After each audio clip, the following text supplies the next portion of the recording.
nation, no matter the location. From OAKLA to LV, I'm a Raider.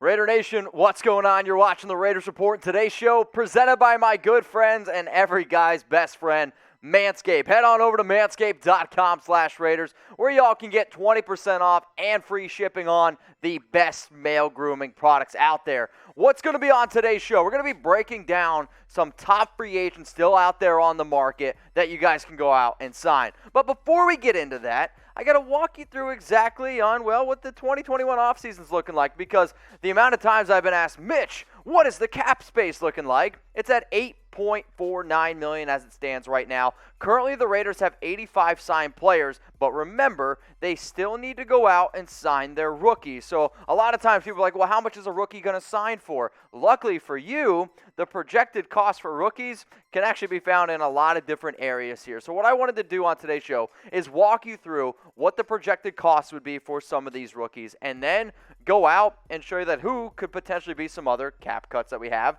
to go out and make some more room for some of these free agents. So here's the projected rookie cap hits. You got Alex Leatherwood, $2.62 million, Merrick at $1.44 million, Kuntz at $909K, Diablo at $906K, Gillespie, $785K, Nate Hobbs at $736K, and then Jimmy Morrissey, $89,000. So what exactly does that equal? It equals about $8.09 million. And if you remember, I told y'all how much they had earlier on. So after you sign the rookies, as it stands right now, you're left with about $400,000, which I would love $400,000. I think most people out there would be more than happy to sign for that type of money.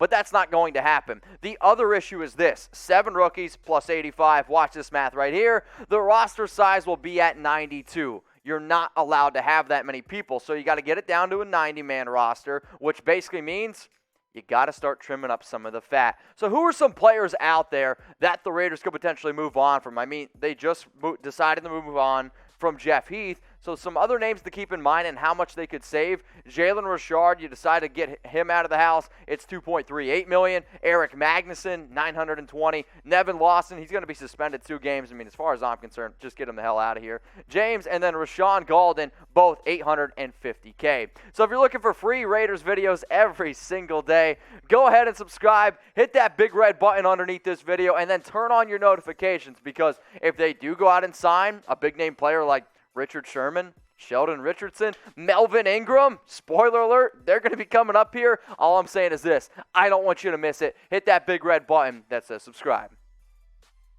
Top 10 free agents the Las Vegas Raiders could go out and sign. Coming at you here from Mitchell Rands on the Raiders Report. I didn't rank these players in any order, but I am going to be breaking it down. Just spoiler alert, a lot of defensive guys. Sheldon Richardson, defensive tackle, played on the Cleveland Browns last year. I was pretty surprised that he ended up getting released, and I think a lot of Browns fans were as well. I mean, this move happened right after the Jadeveon Clowney signing, but he's still a quality defensive tackle. I mean, let's be real. And if the Browns did decide to bring him back, I wouldn't be surprised. But this is also a dude that you can just throw on your interior defensive line, and he'd be a great addition in this division because of all the different things he can do. 64 tackles last year, 4.5 sacks, 8 tackles for loss, a forced fumble, 6'3", 294 pounds. Sure, he's getting up there in age at 30, but you know what? He's still a reliable veteran. Let's go to the big name guy here, which I know is going to be the most popular name on today's show. It's Richard Sherman. We know that John Gruden's looking for an alpha. We know if Richard Sherman can stay healthy, he'd be a great addition. We also know that he knows the Gus Bradley system.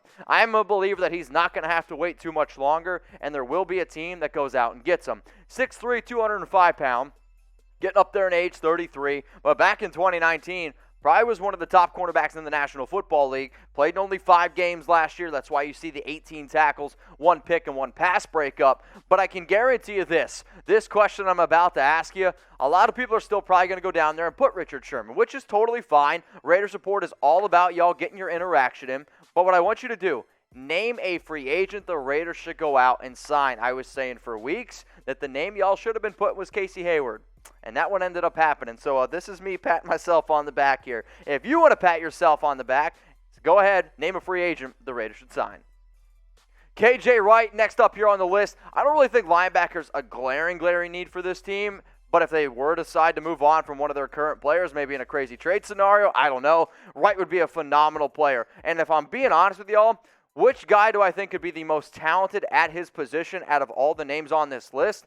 I actually will say KJ Wright, who is still playing at a very, very high level, knows the Gus Bradley system very well, and in 2020 had 86 tackles, 2 sacks, 12 tackles for loss, a forced fumble, and 2 fumble recoveries. This has been one of the best linebackers in the entire National Football League for basically the last 6-7 years. Now, one of the other positions that I always get asked is, what about some offensive linemen, Mitch? Right now, here are the top 5 linemen on the market. Charles Leno, Eric Fisher, Mitchell Schwartz, and then Russell Okung. They're all tackles. Trai Turner, I've been asked a lot frequently as well because he, what used to be a Charger. However, I'm going to stay away from Turner. At this point in his career, I'm a believer that he's a little bit washed up at this point. And then some of these other tackles, if Mitchell Schwartz was healthy, sure, you could bring him in, but you drafted Alex Leatherwood in round 1. So I'm going to say no to a lot of these players on screen.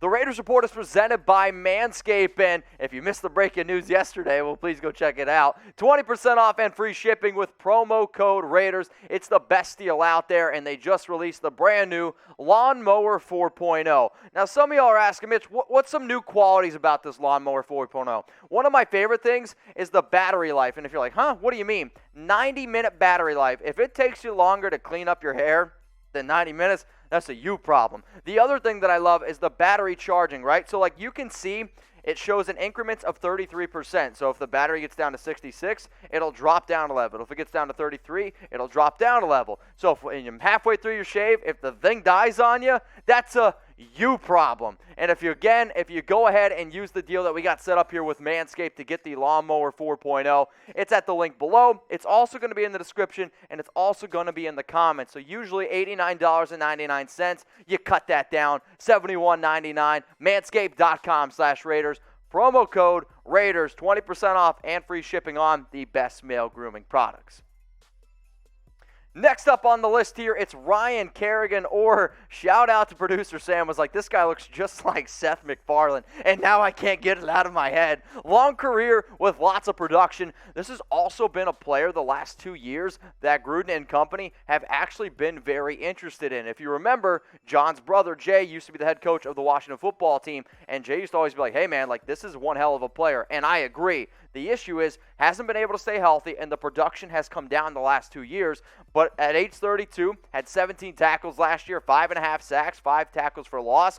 But the reason why I think the name Kerrigan has been forgotten is because of the next 2 names that you're about to see here on the Raiders Report. The first one, Melvin Ingram. The connection with Bradley is there. Played with the Chargers, and if he's healthy, he's one of the better edge rushers in the National Football League. Also, most recently, John Gruden went out and said that Malcolm Kuntz, they're going to use him like a younger version of Ingram. Maybe you want to be able to bring him in, help groom somebody like Kuntz a lot. But at the end of the day, I mean, I'm telling you what, if he's healthy, it's a good move. If he's not healthy, well, then I'm probably going to go with a different direction. The name that I would actually really like the Raiders to go out and get if they had the money to do it, especially if you're looking for a veteran edge rusher, I mean, it's Justin Houston. This is a dude who spent most of his entire career in the AFC West. Went to the Indianapolis Colts the past 2 seasons. Sure, he visited with the Ravens, but like I'm telling y'all right now, if I can get a player, I don't care that he's 32 years old. This guy had 8 sacks last year, and he's basically had 8 sacks, I believe, the last 5 seasons. The age, sure, it scares me. But what he'd be able to bring to this defense is something that I like a lot. So go down in the comments section right now. I just brought up these 3 edge rushers, Ryan Kerrigan, Melvin Ingram, and Justin Houston. If you want Kerrigan, type RK. If you want Ingram, MI, Houston, JH. If you could tell me based on talent and talent alone, I will go Justin Houston. If you were to tell me which player I think could get the cheapest contract, I'm actually going to say that's Ingram because people are scared of his health. This is the jersey that I want. This is one of the players that I've been begging for. However, I don't see it going to be happening anytime soon because of all the additions that they've made at the free safety position in the draft. Malik Hooker, you can't deny the elite talent, but has missed 28 games in 4 seasons. Torn Achilles, week 2 last year. The medicals are one of the biggest reasons why he has not found a home yet. Most recently, the reports around him are going to be visiting Miami, and Miami actually, they just decided to move on from Bobby McCain, so you could potentially see Hooker going down to Miami. But again, I wanted to be able to bring up this name because this is one of those dudes that all the time, Raider Nation's like, Mitch, is Hooker going to happen? Is Hooker going to happen? At this point, I don't really think it's going to happen. So here's another position that I get asked about a lot, running backs. And this is a popular position because of fantasy football, the name value's there.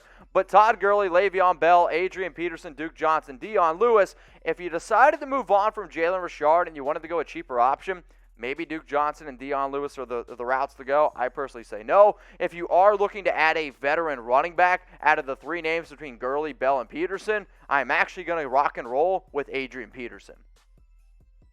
If you guys want to go ahead and follow me on IG, I would appreciate it. If you have any more questions about what you saw in this video or maybe some other videos that I've done, remember, literally daily videos every single day about the Las Vegas Raiders. Or if you got something cool going on in your life and you want to talk to me about it, hit me up on IG. I'm at MitchellRenz365. The next name up here on my top NFL free agents left the Las Vegas Raiders could consider, it's Brian Poole, who spent last season with the New York Jets. I'm just going to be honest with y'all. I don't know why in the hell this guy's still out on the market. He's been a top slot corner probably the past 15 seasons. Sure, he finished 2020 on the injury reserve with that shoulder injury, but before he left, he was doing a hell of a job. 44 tackles, 2 picks, 7 pass breakups. This is going to be another player where I don't really think it's going to happen anymore because of the addition of Casey Hayward and some of the other moves that they made in the draft. But Brian Poole was a player that I liked a lot. If he could figure out a deal to come to the Raiders, I would do it. Unfortunately, I don't think it's going to happen at this point. Let's go to Steven Nelson, who played last season with the Pittsburgh Steelers. He was cut earlier this offseason, and if I'm being honest, I just think Nelson thought his value was going to be a lot higher than what it is. For whatever reason, the NFL's been pretty quiet around him. When when he was released by Pittsburgh, I had him on a free agent video that I made, and I didn't have him high because this is not a guy that I thought was going to really be able to fit with what the Raiders were trying to do. 48 tackles last year, 2 picks, 9 pass breakups. One of the reasons why I thought Nelson had such a good year is because Pittsburgh's defense was absolutely stacked. Is the Raiders' defense a lot better this year than it was last year? Man, we better hope so, but it's still not a player that I think is going to fit with what we were trying to do.